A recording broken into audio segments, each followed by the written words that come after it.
Hi, this is Nancy Yearout, and welcome to my show, High Road to Humanity. In every episode, I tell you powerful true stories filled with great wisdom that you can use in your own life as you strive for a higher road to travel. My featured guests will have their own unique stories to tell that enlighten your mind and your soul.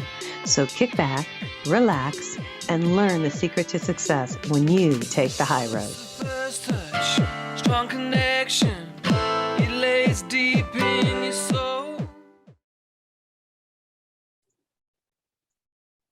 Hi, this is Nancy Yearout, and welcome to High Road to Humanity. And I have Matthew Fox here with me today. He's written a fabulous book. It's called Essential Writings on Creation Spirituality. This is what it looks like if you're watching me on YouTube today. And Matthew, I want to welcome you to High Road to Humanity. Thank you, Nancy. It's good to be with you, and I like very much your vision, and you're talking of the common good and of going beyond the ego and all that, and are connecting with one another. So it's needed today, for sure. Thank you. I appreciate it. And, you know, just so you guys know who Matthew is, he's a spiritual theologian. He's an Episcopal priest, an activist for gender, racial, and eco-justice. He's written more than 39 books that have been translated into over 60 languages. He's the founder of the University of Creation Spirituality in California and the Cosmic Mass. He conducts dozens of workshops each year, and he is a visiting scholar at the Academy for the Love of Learning. I like that. He's the recipient of many awards, and we're just so glad he's here today to share information with us, because this is a time where we really need it. Now, before we get into it, I did receive a short message from Gabriel, but an important one. So I channeled this morning, so sit back and relax, and here's what he has to say. Ask him if he had a message, and he said, yes, Nancy. Tell the people of the planet to not fear the scenes that are broadcast to them. Some of this is not truth. Only down the road will they see the real truth of what's going on in the world. As humanity grows, you will begin to see the truth as it is and has been in front of you for many years. Your time of love and light will happen on the earth plane as we all evolve to a new vibration of love. Please do not fear these times, as they are to be looked forward to easier times, lighter times, loving times on your planet. Gabriel. And so that's what he has to say. And it always boils down to love, you guys. It really does. It boils down to the love vibration. Now, Matthew, I'm so glad you're here today to talk about these things, because we really got to get back to basics. And I just want you to tell the audience your story. You became a priest. What did you always want to be a priest, or talk to me? Did you grow up in a religious family, or how did this come about? Well, I was one of 7 children, and we were Roman Catholic, and but we weren't excessively so. I went to public high school. My closest friends were Jewish or agnostic or Protestant, and we'd have wonderful philosophical debates about life and God and all that. And I'd go back to my parish priest, who was a Dominican, and he would feed me books to read, like G.K. Chesterton and Thomas Aquinas and so forth. And so there was this intellectual dimension to faith that I liked a lot. So make a long story short, well, I read Tolstoy's War and Peace when I was a junior in high school, between junior and senior year in the summer. And I told a friend, it blew my soul wide open. And I wanted to explore what happened to me. Of course, today I have words for that. That was a mystical experience, but I didn't know about that. All I knew was it blew my soul wide open. So I wanted to explore that. And that's basic to my wanting I took a retreat then, my senior year of high school, with the Dominicans in Dubuque, Iowa, actually, where they were headquartered. And I was impressed. I was impressed with the aesthetic of the chanting of the Psalms every day in Latin at that time, and then with the intellectual life, which interested me, but also the community life. I was from a big family, and I figured a big crowd of people on the same path can be fun. Yeah. And so I gave the Dominicans a try, and I loved it. I loved the training and the fraternity and the community and the study and the spiritual practices, a lot of meditation and chanting and a lot of good practices. And then So I was trained as a Dominican, and after about 12 years in the order, I said to my superiors in our theology school, hey, my generation is going to be less interested in religion and more interested in spirituality. This was about 1963. And I said, but you don't have anyone teaching spirituality, so send someone on to get a doctorate in spirituality, and I'm glad to volunteer. And they came back to me a year or two later and said, hey, good news, you can go to Europe and get a doctorate in spirituality. Great. So where do I go? They said, go to Spain. Spain, I said, we don't need more 16th century Spanish spirituality. Well, they said, go to Rome. I said, Rome for spirituality? Are you kidding me? No. Well, wise guy, they said, where should I go? I don't know. I just know where I shouldn't go. Let me write Thomas Merton. Thomas Merton was a Catholic monk who was very broadly read at that time. And so I wrote him, and I got a letter back in 4 days saying, go to Paris, go to the Institut Catholique of Paris. So, but great, here's the answer. I said, I go to Paris. Oh, no, you don't. They said, we never sent anyone to France or came home again. They said, Oh my goodness. They all say battle for 3 days, or no, 3 months, I think it was, hitting him over the head with Merton's letter, go to Paris. Finally, they relented, and I was allowed to go to Paris. And I met my mentor, Père Chenou, a wonderful 75-year-old French Dominican, who named the creation spiritual tradition for me. It was a real important moment in my life. And after 3 years, I came back and started writing and teaching and all this. And I got in a little trouble with the Vatican, especially with my book, Original Blessing. They were freaked out by that. They took the roof of the Vatican off. Why were they so freaked out, Matthew? Well, I learned they're very committed at that Vatican. This is not Pope Francis's Vatican, it's the previous two popes. Right. Original sin, they're really committed to original sin. Even though Jesus never heard of original sin, he was a Jew. No Jews heard of original sin. The idea was what came forth in the 4th century, the same century that the church took over the empire. It came from St. Augustine. Jesus never heard of it. So what a detour the church took, putting that forward instead of original blessing, which is what, read Genesis 1. There's not a word about sin and evil. It's all about the goodness of creation. Everything efforts, but light is good, the earth is good, the plants and animals are good, and humans come on board, and it says now the whole picture is very good. And that word, good, can also be translated as beautiful, very beautiful. Well, yeah, I wrote down here in my notes. Yeah, you said everyone is born a blessing. And what they were teaching is that we were all born sinners.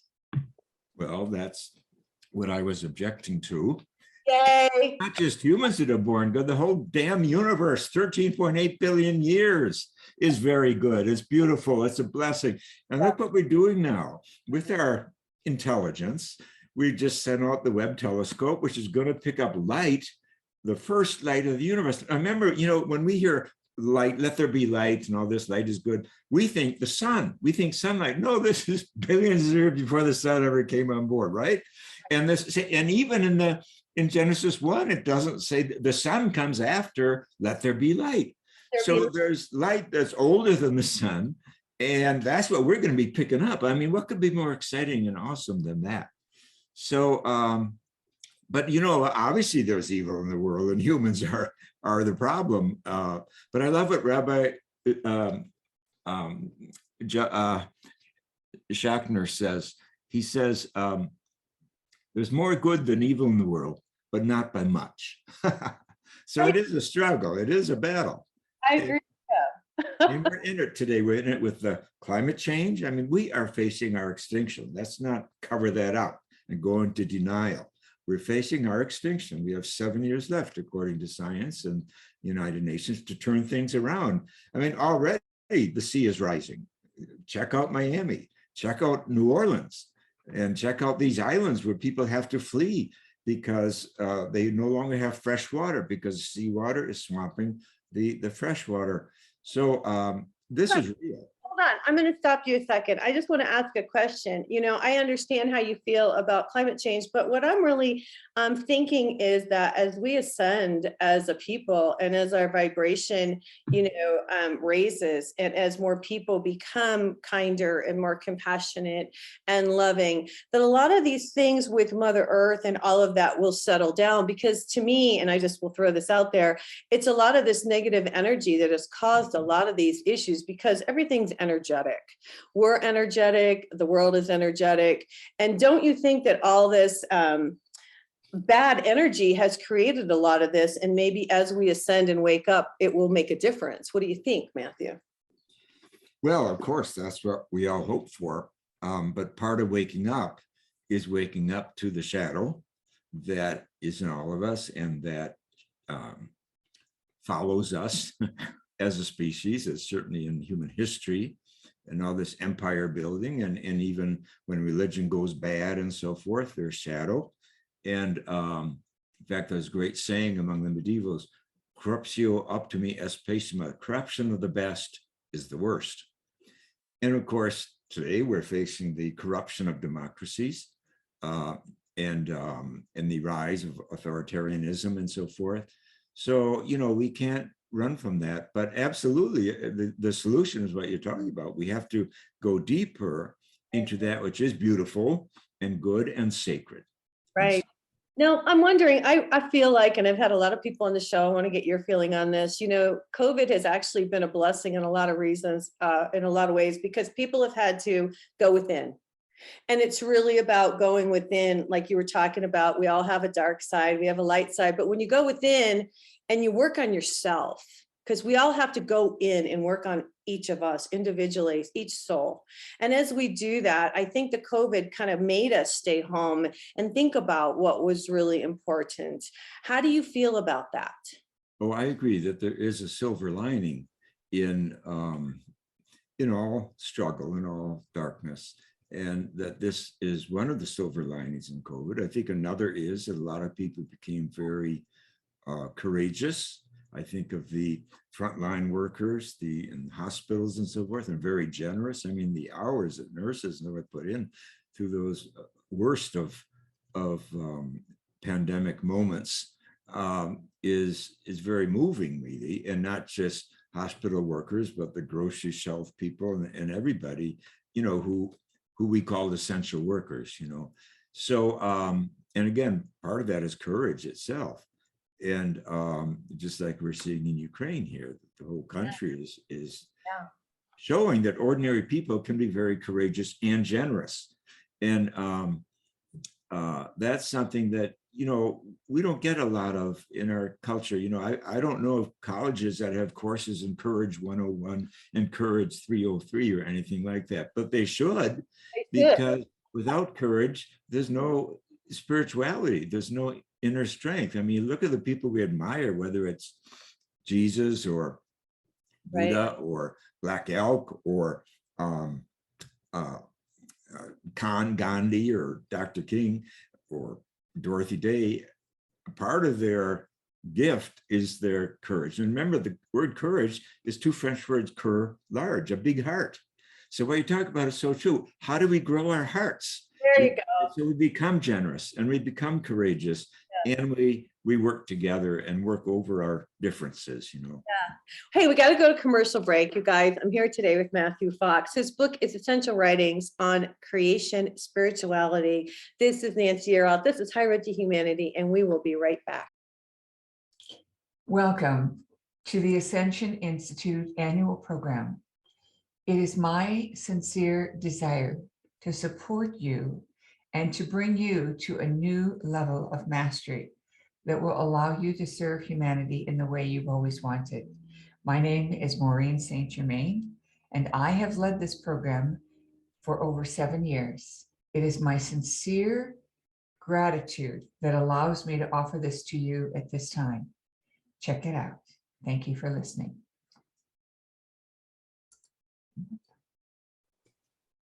Hi, this is Nancy Yearout, and this is High Road to Humanity. I'm here today with Matthew Fox. His book is Essential Writings on Creation and Spirituality, and we're talking about, all of it. We're talking about religion, we're talking about heart and love and how we all raise our vibration. You know, you've done a lot of work, Matthew, over the years. I want you to talk about this. You know, you established like your own university. Talk about this. Tell the audience. Well, very early in my teaching spirituality, I realized that you can't really teach spirituality in a European model of education. Why not? Because it's all oriented toward the rational, toward the left hemisphere of the brain. And even Einstein saw that. Einstein said, quote, "I abhor American education," unquote. Why did he say that? Because he said, we're so oriented towards the rational. But the intuitive brain, he says, we have these two wonderful brains, rational and intuitive. And I would call the intuitive the mystical brain also.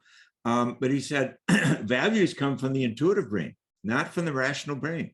But our whole academia is set up around the rational brain. So what that means is we're not teaching values. And I realized that when I was in my young 30s. So I designed a program where we had both brains humming, the left brain of the intellectual, the seminars, the reading and the writing, but the right brain, what I call was art as meditation. So I hired dancers, I hired clay people to teach clay as meditation, dance as meditation, painting as meditation, and drumming as meditation, all this. And it really works to have the left and right brain humming like that together. So we had these very successful programs, first in Chicago at Mundelein College, and then we moved to Oakland here in California, and we had it there until the Vatican shut it down after 12 years. But it took them 12 years to shut us down because I had a good, strong, the president of the college, Williams College, was Celtic, and she's a strong woman, a sister, a Catholic sister. And she stood side by side with me. And it took them 12 years to shut us down. So then I started my own university, the University of Grace Spirituality in downtown Oakland. And we flourished for 9 wonderful years. And I just saw so many conversions of people. I mean, they just came so alive because both brains were working. I'll just give you one example. A man came in the program who had been teaching engineering for 28 years in University of Colorado. And the day he came in, he said to me, "I'm burned out. I'm burned out by academia. I'm burned out by engineering. I don't know what's next." 2 weeks in the program, he said, "I got my soul back." No, just that sentence is important, isn't it? Oh, academia is taking our soul. Our work sucks our soul from us sometimes. I got my soul back. He went back to Boulder. He started Engineers Without Borders. It now has 18,000 members who do all these wonderful things, with putting solar generated irrigation systems in Afghanistan, Haiti, working with people in the Amazon and Africa. I mean, just wonderful work. And he told me 2 years ago, it's all because of your program, that what he picked up there from Creative Spirituality and so forth. So I know that it's so important to balance, and it's about the masculine and feminine too, because when education is all about knowledge, that's one thing, but I'm interested in wisdom, and so are you. And wisdom is feminine all over the world. You know, in the Bible, Chokmah is feminine. That's the Hebrew word for wisdom. Sophia, the Greek word, is feminine. Over my right shoulder here is Kuan Yin. She's wisdom in the East. So to banish the feminine is to banish wisdom. And what we have are knowledge factories. We don't have wisdom schools. That's what we need to survive. Right. Now, I was going to ask you about that because I had written it down. I feel like, now I'm getting a little deep here, but I feel like this has been done intentionally, that they removed the feminine, brought in more of the masculine instead of us having the balance. And I don't want to get into a whole craziness here, but that's what this is about. And we're coming back into balance where the feminine will come in and we will have the balance that we're supposed to have. And I believe we had it at one time and then we lost it and now it's coming back. Do you think that too? Definitely. And I think it's especially the patriarchal consciousness that kind of took over at the end of the 15th century, after the pandemic of the 15th century. This woman over my shoulder here is Julian of Norway. She lived through the entire pandemic, bubonic plague of the 15th century. She was 7 when it hit the first time, but it kept coming back in waves. Right. And people went crazy like they're doing today. for example, men thought, oh, remember, they had no science. They had no hope of vaccines. They didn't know what it came from. So the men thought it was from their sins. And so they went around flagellating themselves, thinking this would get rid of the plague. And this became so popular, the Pope had to intervene and say, chill, this is not going to make the plague go away. So they were going down these crazy rabbit holes. There was anti-Semitism that rose up. They blamed it on the Jews, of course. And then others blamed it on the heretics, of course, scapegoating. And that's going on today, too, the scapegoat. Oh, it's the Chinese did this to us, or it's this did to us. So Julian kept grounded in the sacredness of creation. This is creation spirituality. She says, God is a goodness in nature.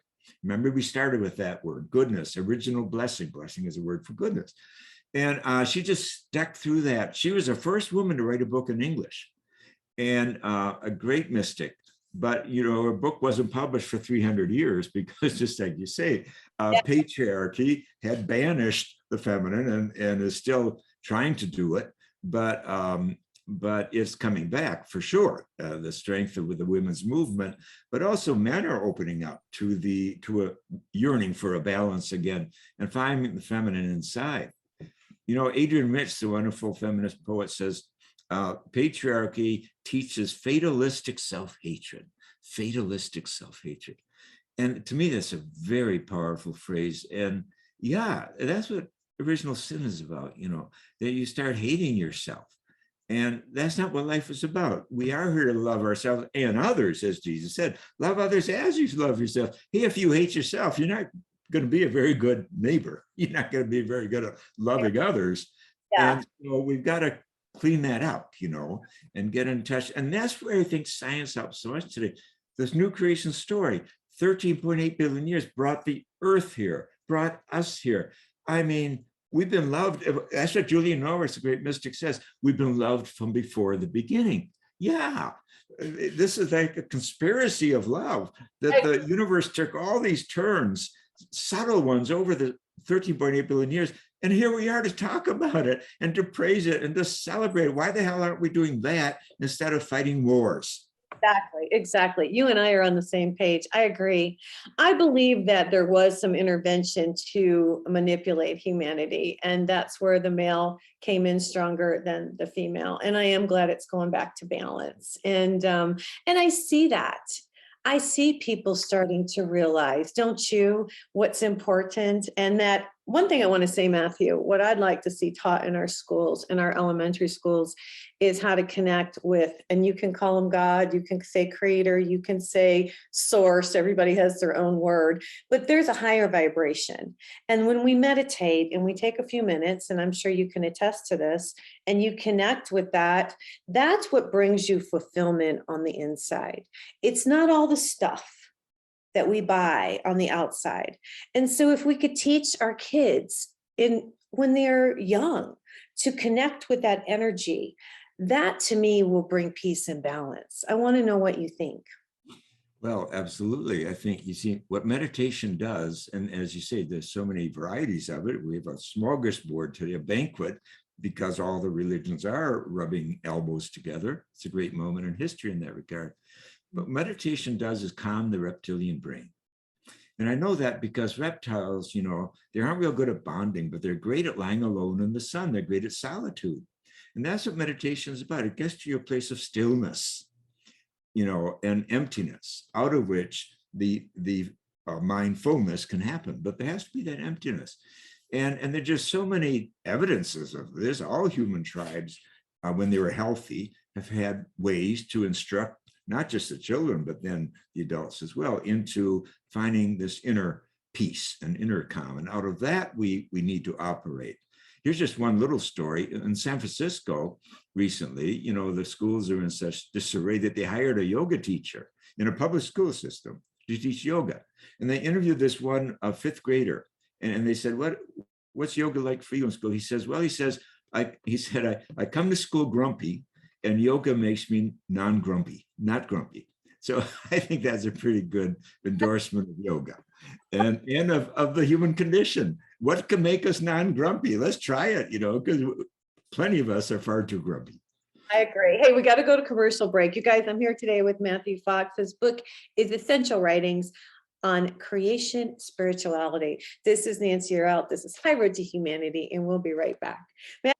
Hi, this is Nancy Yearout. This is High Road to Humanity. I'm here with a wonderful fellow, Matthew Fox is here, and we're talking about God. We're talking about what's happening with humanity right now. And I asked Matthew on the break, so I'm going to ask him on the show. You know, my big thing is connecting with God. I get up every morning, say a prayer, I journal, I get all my frustrations out, like, hey, God, help me out with this. And can you show me this? And what do you think about this? And I have this relationship with the divine, and then I bring in the light and connect. But the thing is, it's not a popular thing to do, Matthew, is to say I connect with God every day.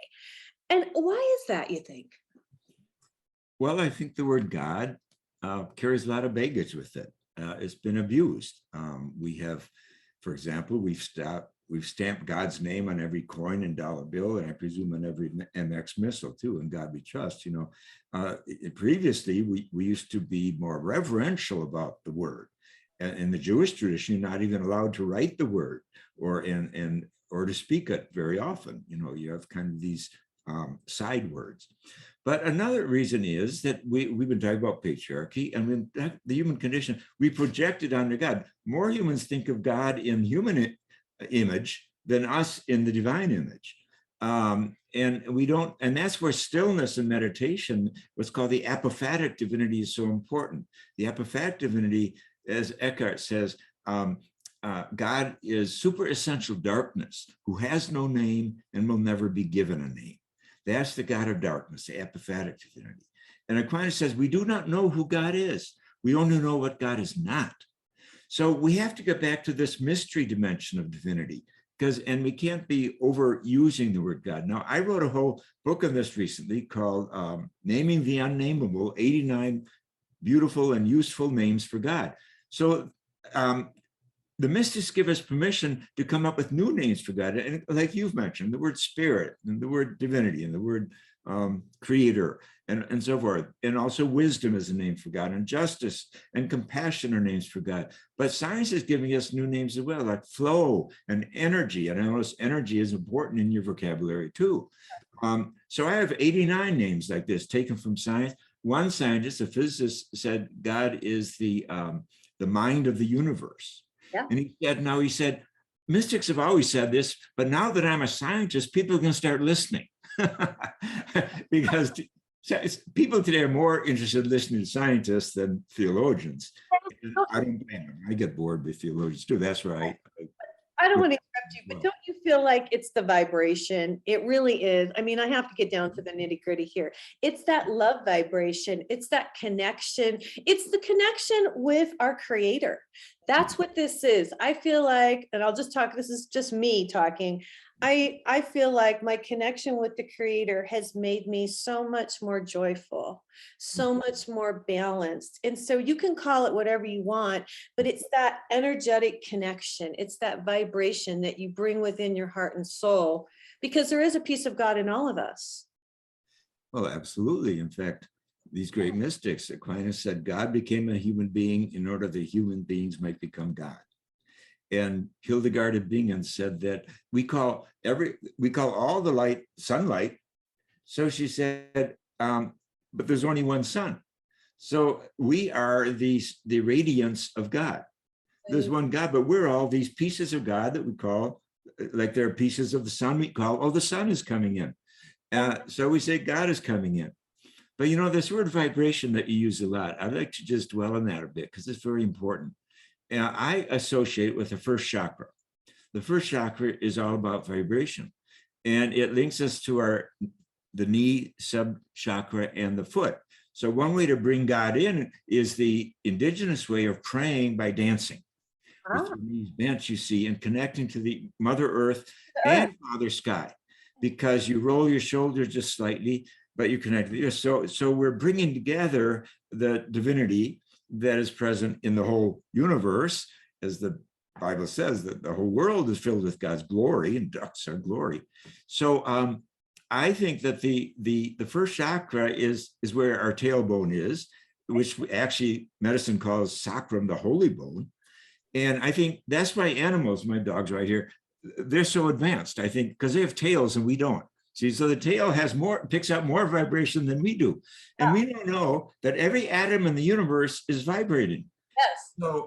So this connecting to divinity is connecting to the whole, to the cosmos. And that's where these stories from science today about the cosmos is 2 trillion galaxies big, each with hundreds of billions of stars. I mean, it's just awesome. I mean, beyond awesome.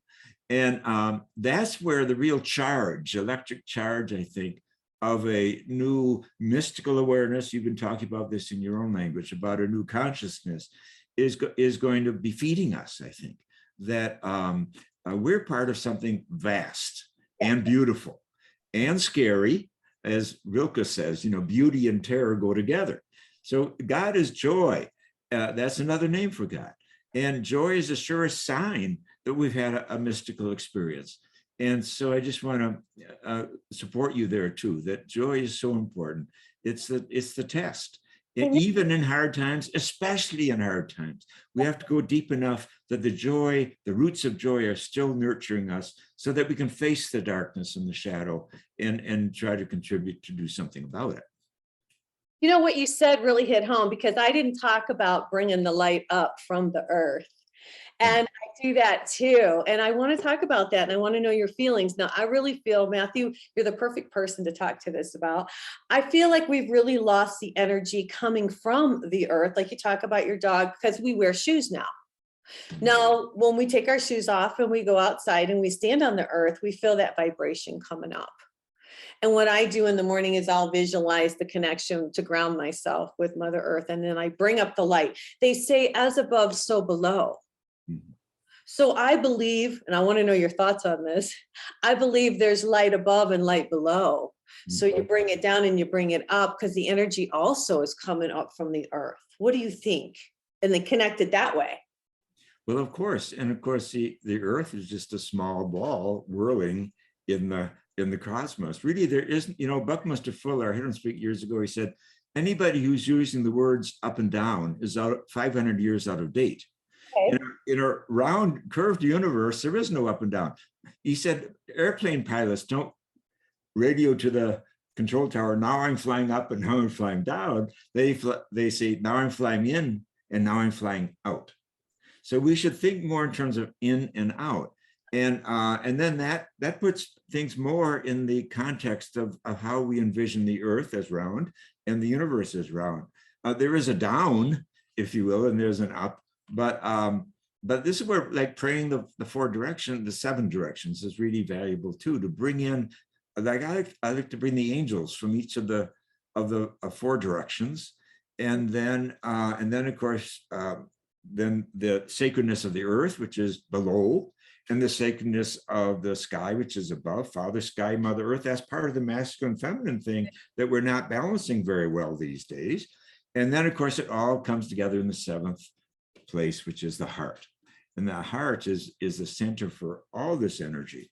So yeah, that's where again, recovering that balance of masculine and feminine is so important, because Father Sky, I wrote a book on recovering the sacred masculine, and but it ends with the sacred marriage of the masculine and the feminine.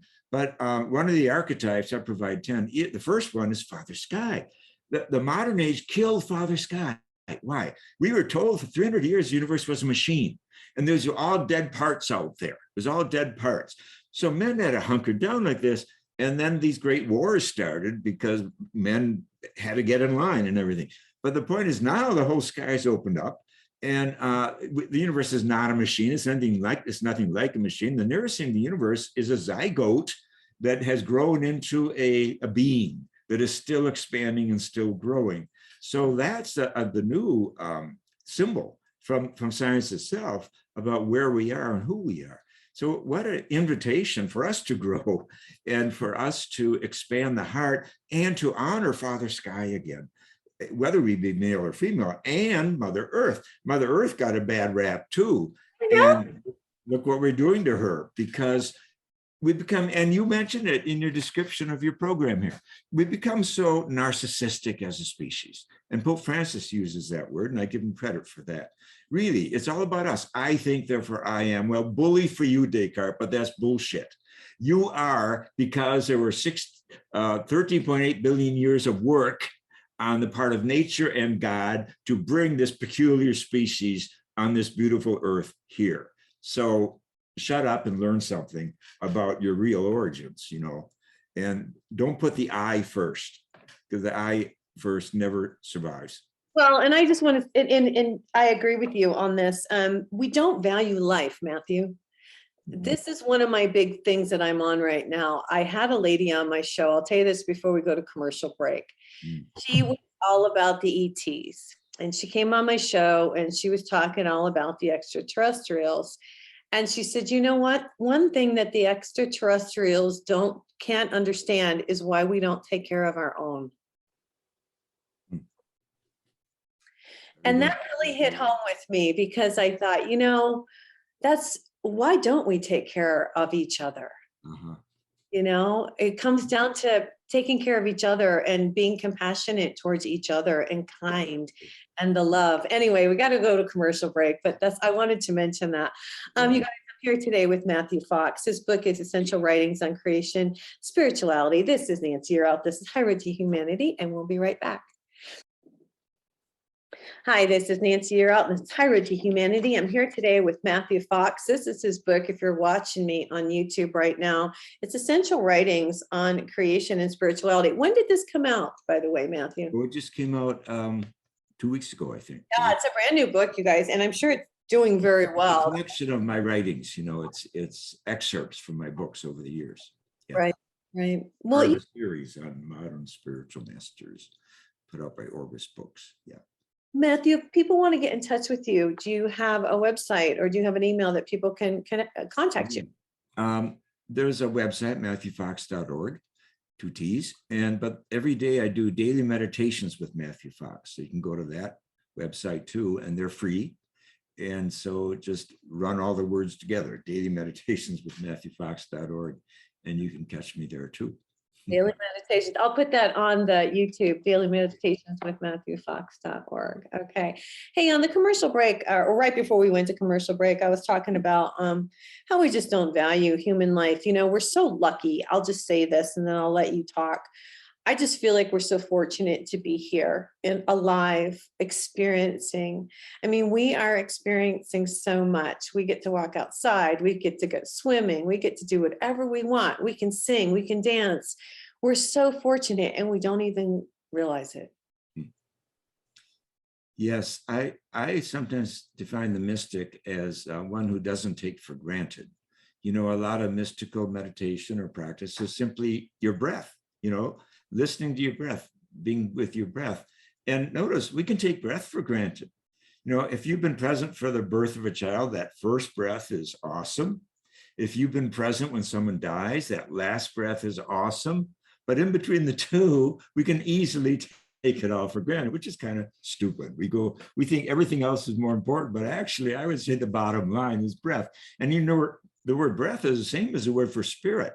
Not only in the Bible, but around the world. There are many African languages for which breath, spirit, and dance are the same basic words. But I'll tell you a story about me, my own journey, and take it for granted. When I was 12, I got polio, and I couldn't walk, and they couldn't tell me if I'd ever walk again. Well, after many months, almost a year, I was able to walk again. And I remember when I got my legs back, I said to the universe, I'll never take my legs for granted again. Now, that was a mystical statement. I didn't know the word mystic, but it is, not to take anything for granted, as you say, and even the health of nature and our sky and our soil and our air and our waters and all the other basics and the forests and the animals. We just can't afford to take for granted. And I think that's where the sense of the sacred comes through. And we realize, wow, everything is sacred. Yeah, that's right. And so we can't take it for granted. And this is where we have to become warriors. We have to become spiritual warriors who defend these things for our children and the grandchildren to come, because helping them to enjoy a beautiful and a healthy existence. And that's so much of what mysticism is all about, and what joy is about, what compassion is about. You talked about compassion our last session. You brought it up. And to me, it's so significant that every spiritual tradition, the Dalai Lama says, we can do away with all religion, but we can't do away with compassion. Compassion is my religion. Those are his words. Well, Jesus says, be you compassionate as creator in heaven is compassionate. So that's the essence of his religion or of his consciousness. And of course, Muhammad in the Quran, his most common adjective for Allah is Allah, the compassionate one. And so you can go on and realize, and now science is really on board because it's talking again about interdependence, how interdependence is the basic physics of our world. Well, interdependence is what compassion is about. And Meister Eckhart said, whatever happens to another, whether it be a joy or a sorrow, happens to me. That's compassion. It's celebration and joy together, as well as relieving one another's suffering and working for justice so there's less suffering in the world. So this word compassion that you bring up, I think, is real primary. And of course, that's what the heart chakra, the center chakra, is all about, that we're here to love one another and love ourselves and love all beings. And that's the energy, as you talk about, the vibration that is keeping the universe together. There's this beautiful, Julian, over my shoulder. My most recent book is on Julian. She had this experience, and it's in the cover, painted in the cover of the book. One day, in the palm of her hand was a shining small ball, the size of a hazelnut. And she said, what is this? And she was told, it's everything that exists. It's the whole cosmos. And she said, but it's so fragile. How will it keep together? And the answer was, it's kept together by love. Now that's your message, I think. I have goosebumps now because I'm connecting you to a 14th century mystic, a 21st century mystic to a 14th century mystic, two good women trying to make a difference in the world. And you didn't have to wait 300 years for your podcast and YouTube to get going. You're still in the flesh. Change the world. That's my goal. How funny, Matthew. Boy, you hit it right on the head. My path in this lifetime is to use my voice to help uplift humanity. Bring love, bring compassion back. That's the blessed path. Yeah, that's it. That's it. I figure I work for God, and that's why I'm here. And you too, boy, you've brought forth how many books and how much information, Matthew, and how many people you've taught to go within. Think about that. I mean, your accomplishments are great. Well, I do enjoy my work, and I've been blessed to have so much work, and I've taken a few slams for it. That's okay. Wounds to show, but I'm sure most people do. Jesus certainly did. Oh, yeah. Look what happened to him. That kind of goes with the territory, Yeah, you disturb the peace. You disturb the peace, yeah. In journeying to what you hope is a deeper and more effective peace. What's next for you? What's your next book?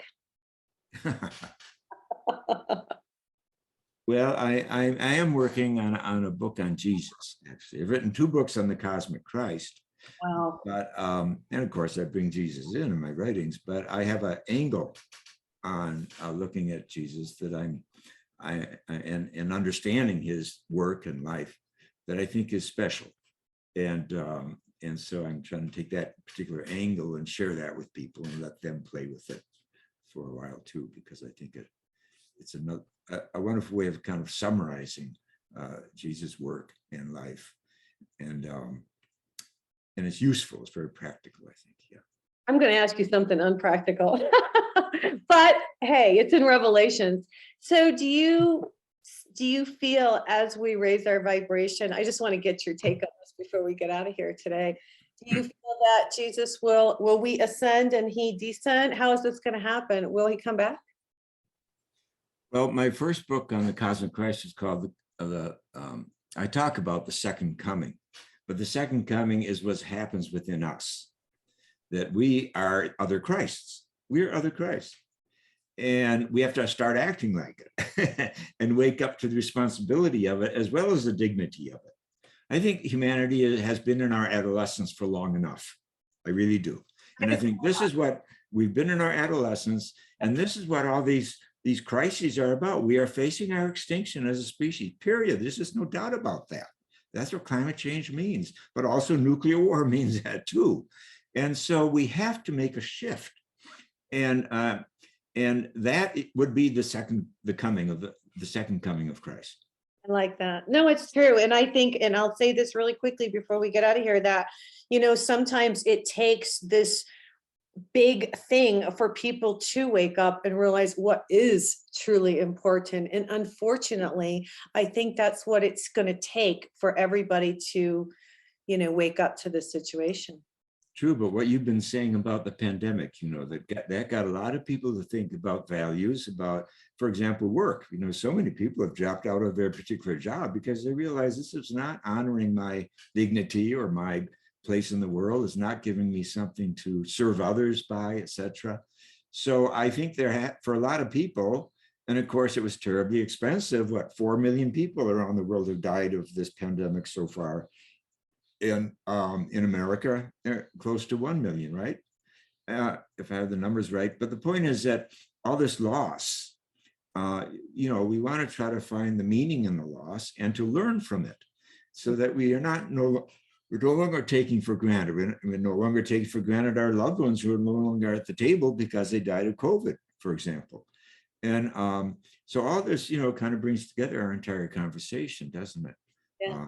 Yeah, but it is that we're here. We have to wake up. Time is running out. There's no guarantee that our species is going to flourish again. We have to work at that. It's the inner work. Now, Julian Norwich was like you. She was hopeful. She said at the end of her book, all things will be well. All manner of things will be well. But that's not Pollyannish. She's not tiptoeing through the tulips. I think she's very realistic. She experienced a lot of suffering. We believe that she lost her child and her husband in the bubonic plague before she had these visions that she shares with us. But I think all things will be well if humans live up to our calling as humans. If humans can become human again, which is to say, to pay attention to the heart, to put the heart first, and that includes joy, and that includes the work of healing and bringing balance back of the masculine and the feminine, and of the Father Sky and Mother Earth, and all those balances that have been off whack for long enough. Long time. Good information. Thanks, Matthew. I'm really glad you came on today. I hope you'll come back and see me again. Well, thank you. I love your program and I love your energy and good questions. Enjoyed our conversation. God bless. Hey, you guys, if you want to pick up his book, it's Essential Writings on Creation, Spirituality. If you want an angel reading, go to my website, nancyyearout.com, and I'll be happy to spend some time with you. And I'm pulling angel cards on TikTok every day under High Road to Humanity and having a really fun time doing it. Thanks so much, Matthew. I hope you guys have a terrific week. We'll see you next time, and God bless. Connect the dots and keep the motion. Can achieve your goal. Let's hit the high road. Hey, you guys, join me next week on The High Road for more stories filled with wisdom, love, and hope for our future. Have a fabulous week, and know that by staying on the high road, you will make it to your destination. Visit my website, nancyyearout.com, where you can book a private session to learn how to tap into your own abilities. And check out my YouTube channel. It's Nancy Yearout's High Road to Humanity. You can achieve your goal.